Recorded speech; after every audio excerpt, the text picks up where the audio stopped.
What the f is up, YouTube? It's your boy Amad Samara, the 10th grade dropout turned multimillionaire from TikTok. In this channel, we'll be talking about some crazy ass life stories, my daily habits, and the mindset that helped me reach this millionaire status at just 26 years old. Now, before we get into all that, let me tell you a little secret. I wasn't always the successful guy you see before you. Bro, I got kicked out of my house when I was 15 years old, went from sleeping on bus stops to stealing food. I even spent my 18th and my 19th birthday behind bars, and that's just the start of it. So if you're feeling hopeless because your life isn't going the way you expected, trust me, bro, I've been there too. And even when I was a teen, I tried to unalive myself twice from how much I was struggling. I didn't think it was possible to ever turn my life around and make it to what it is today. I would have loved to have someone guide and mentor me through the tough times, someone that can show me a clear pathway to a better future, and that is the person that I hope to be for you. So consider me your free mentor and guide, and hopefully we can transform your life on the way. But first, let's start with how I got here. To be honest, my childhood was dark.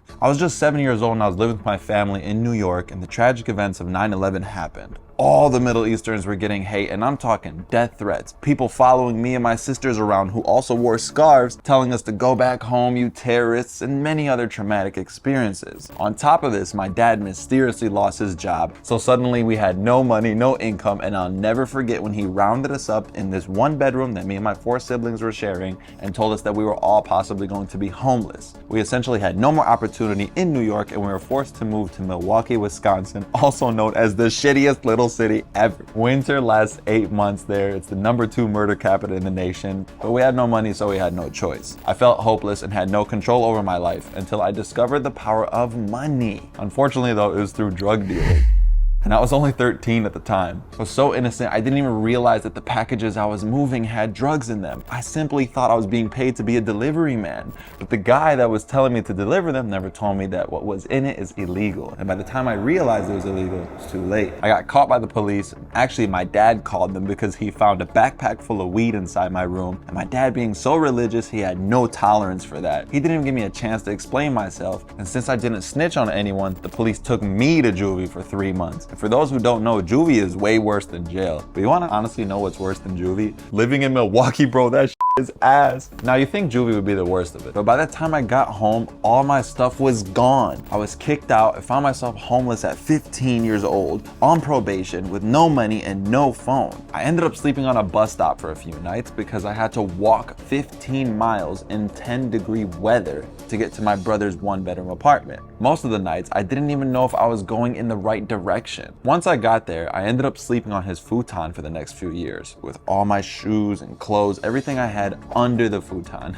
The living room now became my bedroom. My brother still made me pay half the bills every month, and I thank him for that because what he was trying to teach me is responsibility. But unfortunately, the only way I knew how to make money was by selling weed. So I fell right back into my old habits. By this time, I had dropped out of high school, and since I was heavy in the drug scene, a lot of crime came with it, like robberies, gang fights, gunfights. I literally watched my best friend get stabbed and bleed out in front of me at 16 years old. That was one of the most traumatic, mind-altering things I've ever seen, and it was at that moment that I knew I had to get out of that world as soon as possible. But sadly, I never took action until I was caught by the police for the second time. Long story short, I was set up by this girl that I used to sell to. Her mom caught her, so she took her phone and then acted as if she was her to make me come drop off half a pound. But when I got there, the police were waiting for me with tasers and guns, confiscated everything I had, including my favorite car at the time, which was a Porsche Boxster convertible. Oh yeah, and I used to want to be a rapper. The police then raided my apartment and found everything else that I had. They charged me as an adult, and I ended up spending my 18th and my 19th birthday behind bars. While I wouldn't recommend going to jail to anyone, I have to admit, without those years to self-reflect and improve alone in a cell, I wouldn't have transformed into the person that I am today. Being taken away from the outside world was a blessing in disguise because in jail there is no distractions and nothing to pull you away from personal development.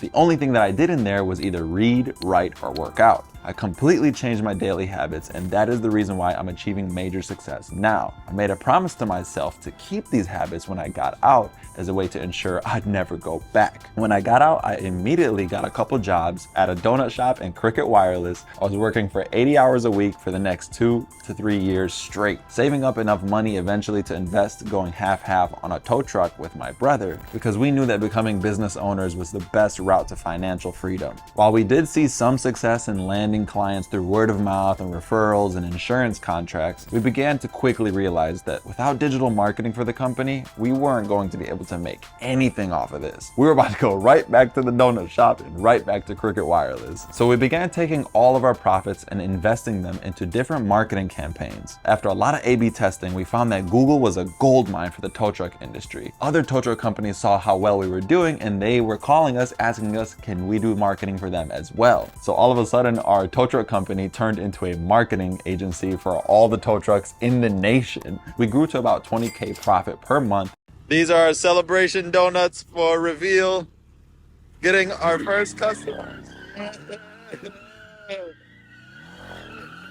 But eventually that 20K was no longer exciting. We felt like the big fish in a small pond and needed to change our surroundings to bring in more business opportunity. In other words, we needed to get the out of Milwaukee. That shit is weak.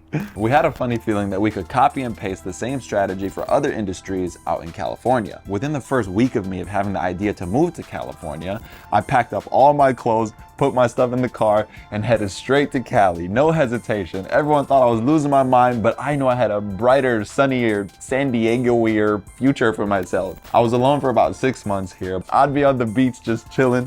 From then on, I started messing around with TikTok for my marketing agency, and the first video that I made got over 100,000 views. I ended up landing 2 brand new clients from that video simply by having the link of the service in my bio, which completely shifted the focus from cold calling and cold emailing all to content creation. I realized that if I kept going viral, that my business will grow exponentially, and that's exactly what happened. So 200 million views later, my company is now doing over 120K profit per month, and that's just where we're at now. The whole reason I'm making this video is because I promised myself that when I reach the financial goal of over $100,000 a month, I would start a YouTube channel and hopefully inspire those people who are going through what I've been through. In this video, I'm not trying to sell you anything. I am blessed beyond means, and I want to share my knowledge in hopes to be a mentor and a guiding light to inspire the ones that want it bad enough to chase it. So if you're one of those people who is trying to get more into health and wealth, hit that subscribe button, help me help you make a change, and hopefully we'll see you in the next video.